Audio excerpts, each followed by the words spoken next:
So what Paul can do is actually set up the reports that you want in Google Data Studio. And the challenge with all of this for all of us is that this new user interface taken as a whole is not really user-friendly. The metrics can be better, and it makes sense that this is event-based versus cookie-based.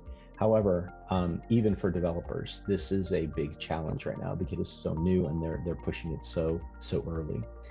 So again, we would need to sort of projectize and come up with a baseline, right, of what's acceptable and what would be valuable to you and the end user.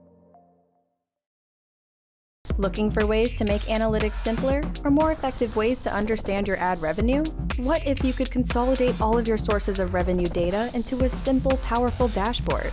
You can with Ramp's new advanced yield analytics, with revenue analytics that are simple enough for executives and powerful enough for yield professionals. Dig deep into your data and get insights on user acquisition and demographics, performances of content and engagement, as well as individual bidder performance metrics.